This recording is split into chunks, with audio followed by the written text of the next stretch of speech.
All right. The other week we talked about major scales and whole steps and half steps, the number system.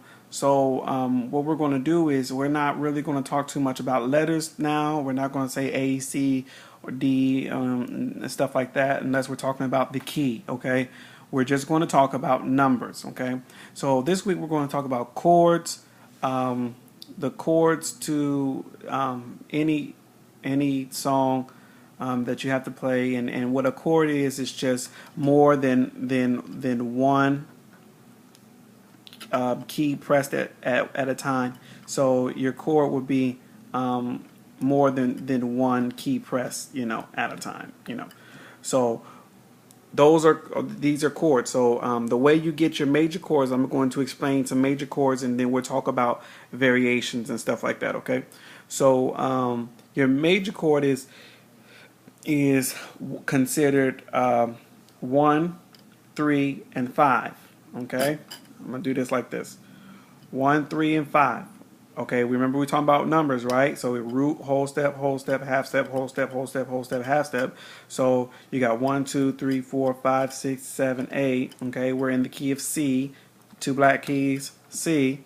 Okay, so the 1, so 1, 2, 3, 4, 5, 1, 3, and 5 is your major chord. Okay, you can do a lot with this chord. Okay. We're going to also talk about minor chords. Okay, so minor chords are 1, flat 3, 5, like that. That's a minor chord. Okay. The reason why I said flat 3 is, remember we talked about sharps and flats, is because if I'm playing a major chord, it's 1, 3, 5. But if I want to flat my third, then I go down a half step. I go down a half step. Okay, so I flat the third. That's what we call flatting the third. So it's C major. This is C minor.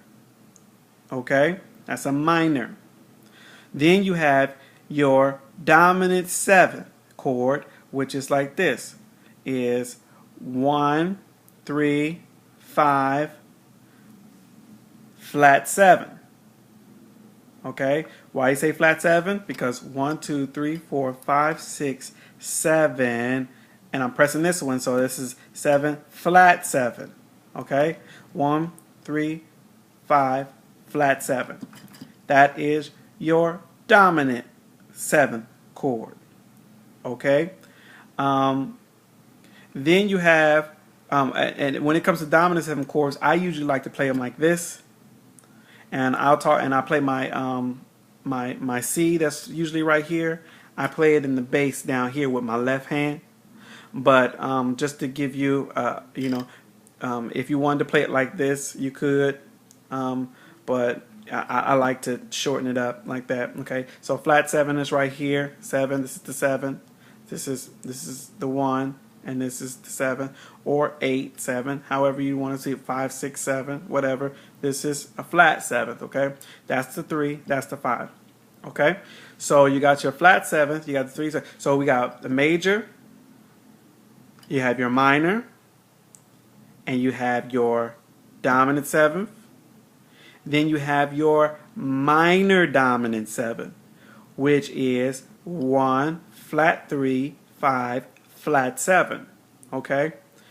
Flat, this is your minor dominant 7. So your major, minor, dominant 7, and dominant 7. This is your dominant 7, and this is your flat dominant 7.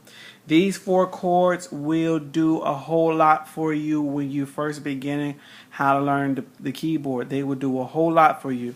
A lot of times when I play so simple that it sounds like I'm doing a whole lot, but I'm not really doing a whole lot. I'm just playing these 4 chords depending on how I play it and different things of that nature. Okay. So now that we talked about chords, the basic chords, I want to talk about inversions, because that's how you get different sounds out of playing the same chords. Music is a pattern, so a lot of times, especially in gospel music, we play the same things over and over. Okay, we play the same things over and over. It doesn't matter what I'm doing. I seem to play the same things over and over. But in order for it not to sound like I'm playing the same things over and over, I would invert the chord.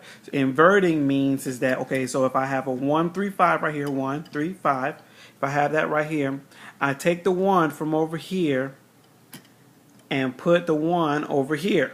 Okay, let me do that again. The C from over here, I put the C over here. And so instead of playing 1 3 5, I'm playing 3 5 1. And then I might invert it again. So instead of playing 1 3 5 and 3 5 1, I will play a 5 1 3. That's how you get different sounds, okay? This is the reason why I don't have the keyboard on this is because this is the kind of stuff that's important for you to know without sound. And then we'll the next lesson will probably have some sound to it, okay? So 1 3 5, that's your major, that's your minor, that's your dominant seventh, and that's your minor dominant seventh. So even if you want to play your minors in inverted, so you got your minor right here. Okay, so I put the C over all the way over here, and I play it like this. So I'm playing a 1 flat 3 5, then I'll play a flat 3 5 1, or a 5 1 flat 3. Okay, that's called like, okay, so this is your first inversion. If I'm playing a major, then 1 3 5 3 5 1 would be your first inversion, and your second inversion would be 5 3 5 5 1 3. Okay, and same thing on the minor. The 1 3 5, 1 flat 3 5. I'm sorry, flat 3 5 1 will be your first inversion, and 5 1 flat 3 will be your second inversion. Okay, so and that goes with all chords. Any chord you can do that with. We're talking about the dominant seventh.